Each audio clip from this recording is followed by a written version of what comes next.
प्यारे स्टूडेंट, आज का क्लास आप सभी के लिए काफ़ी इंपॉर्टेंट होने वाला है, क्योंकि आप सभी के लिए स्टूडेंट मैं लेकर आया हूं आप सभी के लिए बिहार पुलिस कांस्टेबल 2023 के लिए जीके के मोस्ट इंपॉर्टेंट क्वेश्चन, जो कि सारे प्रश्न आप सभी के एग्जाम के लिए संभावित प्रश्न आप सभी के लिए सिलेक्ट किया गया है।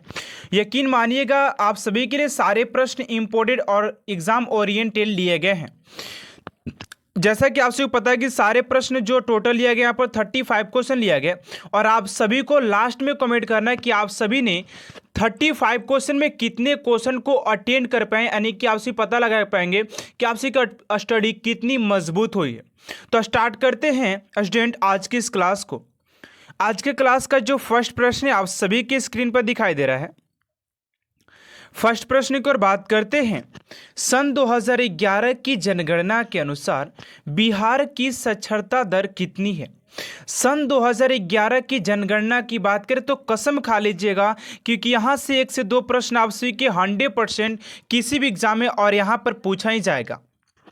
राइट आंसर हो जाएगा ऑप्शन नंबर बी, हो जाएगा 48% बिहार की साक्षरता दर थी जो 2011 रहेगा दोस्तों, यहाँ पर 2011 रहेगा, न कि 2001 रहेगा, सॉरी उसके लिए। अगला प्रश्न है प्रश्न नंबर 2। निम्न में से कौन सी विश्व की सबसे गहरी झील है?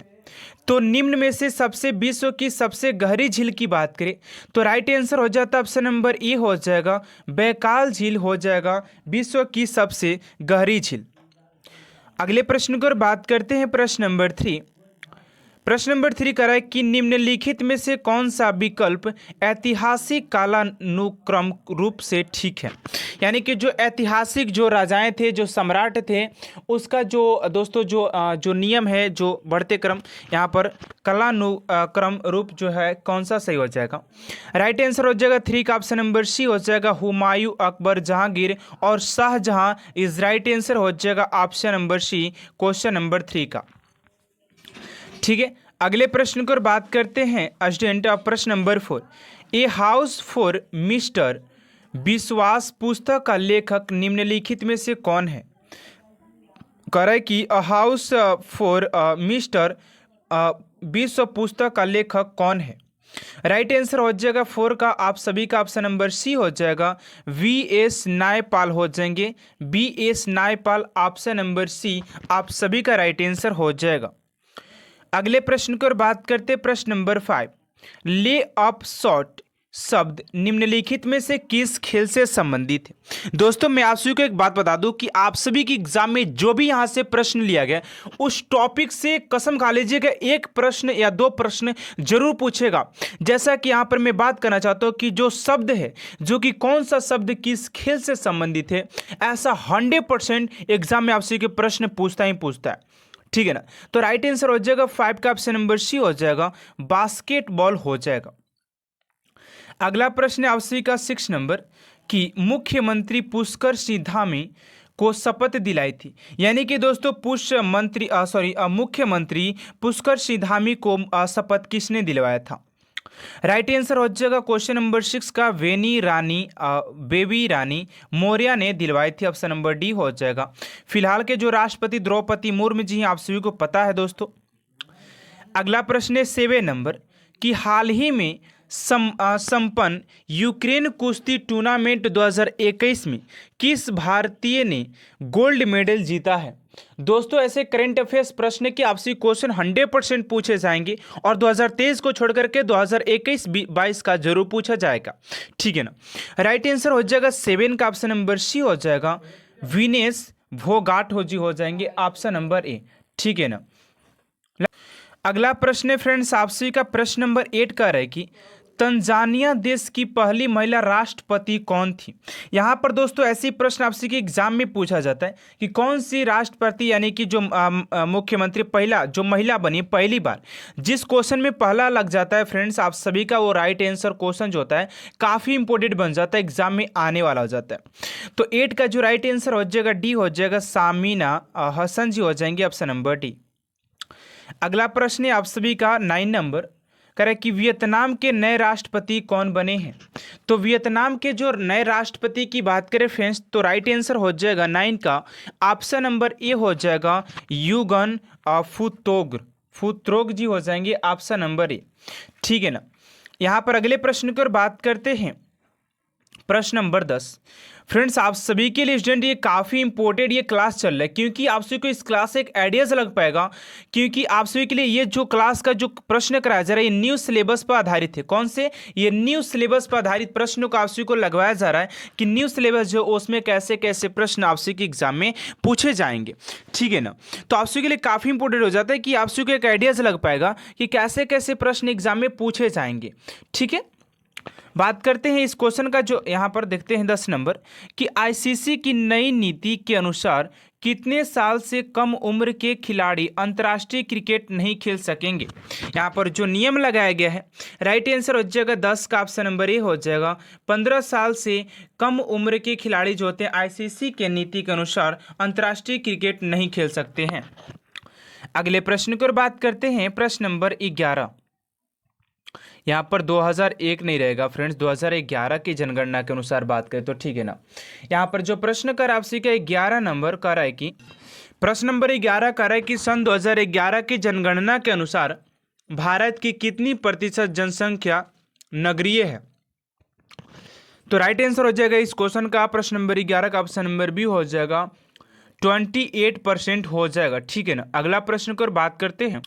अगला प्रश्न आप सभी का 12 नंबर कि निम्नलिखित में से कौन सी शिवाजी की राजधानी थी। तो शिवाजी की राजधानी की बात करें तो रायगढ़ हो जाता है, ऑप्शन नंबर बी आप सभी का राइट आंसर हो जाएगा। अगले प्रश्न को बात करते 13 नंबर निम्नलिखित में से जापान की मुद्रा कौन सी है। दोस्तों आपसे करेंसी यानी कि मुद्रा से भी एक प्रश्न आपसे के एग्जाम में पूछे जाते हैं, तो इस टॉपिक को भी क्लियर कर लीजिएगा आप सभी। राइट आंसर हो जाएगा जापान का करेंसी येन हो जाता है, और करेंसी यहाँ की बात करें राजधानी की तो जापान की ढाका हो जाता है। ठीक है ना, सॉरी ढाका नहीं यार, जापान का टोक्यो हो जाता है। अगले प्रश्न को बात करते हैं, प्रश्न नंबर 14 निम्नलिखित में से कौन देशों में से किसे स्वर्ण भूमि कहा जाता है। यानी कौन सा देश है फ्रेंड्स जिसे स्वर्ण भूमि के नाम से भी जाना जाता है। राइट आंसर हो जाए म्यांमार, ऑप्शन नंबर ए हो जाएगा। म्यांमार को स्वर्ण भूमि के नाम से भी जाना जाता है, ऑप्शन नंबर ए हो जाएगा। अगला प्रश्न 15 नंबर किसकी पूर्व अनुमति से लोकसभा में वित्त विधेयक को पेश किया जा सकता है। तो ये परमिशन लेना पड़ेगा राष्ट्रपति से, ऑप्शन नंबर ए हो जाएगा राष्ट्रपति। अगला प्रश्न आप सभी का 16 नंबर अजंता कलाकृति किससे संबंधित है।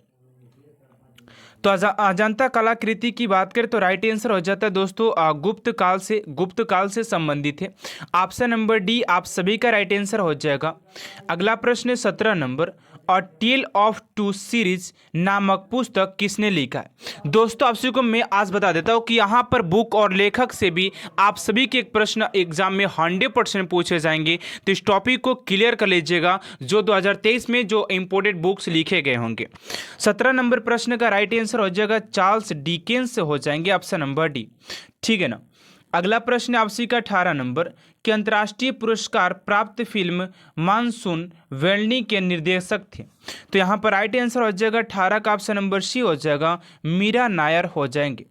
अगला प्रश्न है 19 नंबर 67वें राष्ट्रीय फिल्म पुरस्कार 2021 सही सुमलित है। तो राइट ऑप्शन नंबर डी हो जाएगा सही सुमलित है कि सर्वोच्च फीचर फिल्म मार्कर लोयन। ठीक है ना। और यहाँ पर सर्वोच्च हिंदी फिल्म छिछोरे, और जो भी यहाँ पर है अभिनेता यहाँ पर कंगना रनौत, सारे राइट आंसर हो जाएंगे।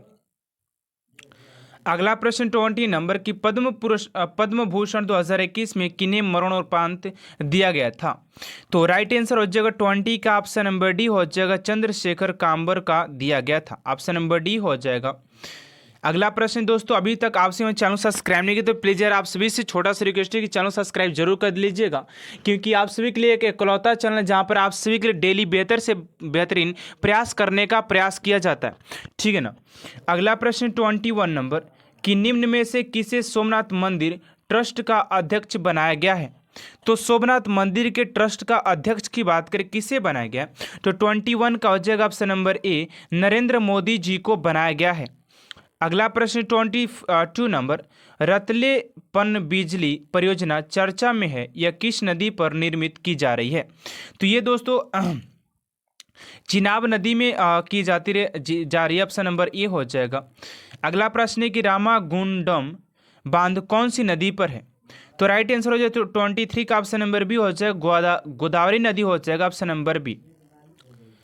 अगला प्रश्न 24 नंबर की गोलकुंडा किस राज्य में स्थित है, तो गोलकुंडा की बात करें फ्रेंड्स तो ये हो जाता है आपसे कि आंध्र प्रदेश में, ऑप्शन नंबर ए हो जाएगा। अगला प्रश्न 25 नंबर की निम्न में से किस नदी को बिहार का गम कहते हैं, यानी कि शोक भी से कहते हैं, तो राइट आंसर हो जाएगा कोसी को, ऑप्शन नंबर बी आप सभी का राइट आंसर हो जाएगा। अगला प्रश्न है फ्रेंड्स आपसे को 26 नंबर, दोस्तों आप सभी के लिए टोटल 35 क्वेश्चन लिया गया और लास्ट में आपसे को जरूर कमेंट बॉक्स में लिखना है कि आप सभी ने 35 क्वेश्चन में कितने क्वेश्चन को अटेंड कर पाए हैं, दिल से एकदम।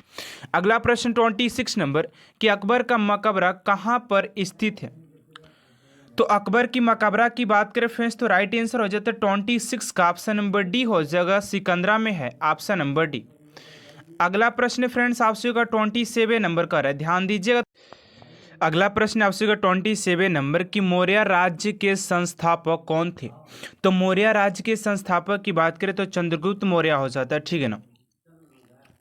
अगला प्रश्न 28 नंबर कि शुंग राज्य के संस्थापक कौन थे, तो शुंग वंश के संस्थापक की बात करें फ्रेंड्स तो राइट आंसर हो जाता है बी, यानी कि पुष्यमित्र था। अगला प्रश्न कनिष्क एक क्या था, तो कनिष्क जो था फ्रेंड्स आप सभी का ये जो था वो कुषाण था, क्या था दोस्तों, यहाँ पर लिख देता हूँ दोस्तों आपसे के लिए, कुषाण था, क्या था, कुषाण वंश का था, ठीक है ना। अगला प्रश्न आपसे का 30 नंबर कि गुप्त राज्य की स्थापना किस सन में हुई थी, तो गुप्त वंश के जो स्थापना हुई थी वो 320 में हुआ था, ऑप्शन नंबर दोस्तों ये हो जाएगा। अगला प्रश्न 31 नंबर कि गुरु नानक देव का जन्म किस सन में हुआ था, तो गुरु नानक देव के जन्म की बात करें तो 1469 में हुआ था। अगला प्रश्न 32 नंबर की पानीपत का युद्ध किसके बीच हुआ था, जो कि दोस्तों ये 1526 ईस्वी में होता है, 21 अप्रैल 1526 में, आप सभी को पता होगा, और ये दोस्तों बाबर और इब्राहिम लोदी के बीच हुआ था, ऑप्शन नंबर सी हो जाएगा। अगला प्रश्न दोस्तों 33 नंबर कि दीन ए इलाही किसने शुरू किया था, तो दीन ए इलाही की बात करें तो ये अकबर के द्वारा चालू किया गया था। अगला प्रश्न दोस्तों 35 नंबर निम्नलिखित में से कौन मौलिक अधिकार नहीं है, तो निःशुल्क शिक्षा का अधिकार जो है फ्रेंड्स वो मौलिक अधिकार नहीं है। अगला प्रश्न आप सभी का 35 नंबर निम्नलिखित में से कौन भारतीय सेना के सुप्रीम कमांडर होता है, इस क्वेश्चन का राइट आंसर क्या होगा फ्रेंड्स आप सभी को कमेंट बॉक्स में देना है। देखते हैं दोस्तों कितने फ्रेंड्स इस क्वेश्चन का राइट आंसर दे पाते हैं। तो आज के लिए इतना ही, आप सभी को वीडियो कैसा लगा इनमें जरूर बताइएगा। वीडियो अच्छा लगे तो प्लीज यार चैनल सब्सक्राइब कर बेल आइकन को प्रेस कर दीजिएगा ताकि ऐसा हर एक मोस्ट इंपोर्टेंट वीडियो आप तक सबसे जल्द पहुंचते हैं। अगर आप सभी भी बिहार पुलिस के 10 साल पुराना प्रीवियस इस क्वेश्चन पेपर सॉल्व करना चाहते हैं तो जाकर के हमारे प्लेलिस्ट को चेक कर लीजिएगा, वहां पर आप सभी को बिहार पुलिस एक प्लेलिस्ट मिलेगा जहां पर कि आप सभी काफी इंपोर्टेंट वीडियो डाला गया है। तो मिलते हैं नेक्स्ट वीडियो में। Thanks for watching my video.